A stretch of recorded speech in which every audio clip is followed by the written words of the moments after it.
22 দিনের নিষেধাজ্ঞা শেষে ভোলার জেলেরা নদীতে ইলিশ শিকারে নামছেন। জেলে, পাইকার আর আড়তদারদের হাঁক ডাকে আবারও মুখর হয়ে উঠছে নদী তীর।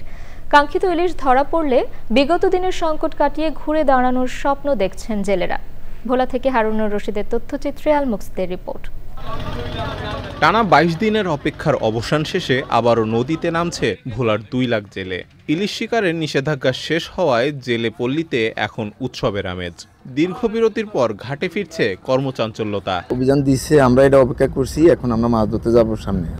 আল্লাহ মিলা তোলে দানা ফানা বয়ে গেছে, 22 দিন খায় বয়ে খাইছি, আল্লাহ মিলাতে দানা ফানা দিও। বেশি মাছ পাইলে আমরা যে ঋণগুলা করছি এর ঋণগুলা যেন আমরা দিতে পারি। ঋণ করে 22 দিন খাইছি, এগুলার কি ঋণ দিতে পারবো। আড়তদাররা বলছেন পর্যাপ্ত ইলিশ উঠলে বাজার ফের চাঙ্গা হবে এবং সেটা উৎসবমুখর পরিবেশে হওয়ার সম্ভাবনা সবচেয়ে বেশি। আমরা আশাবাদী হয়তো ইলিশ মাছ হবে অনেক প্রচুর পরিমাণে, তো আমরা লাভবান হতে পারবো যদি বেশি পরিমাণে ইলিশ মাছ পাওয়া যায় এবং জেলেরাও লাভবান হবে।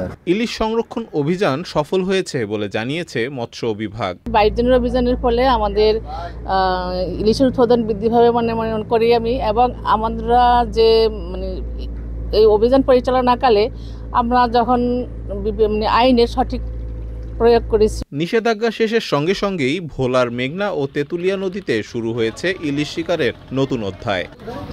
আল মুকসিদ, চ্যানেল আই।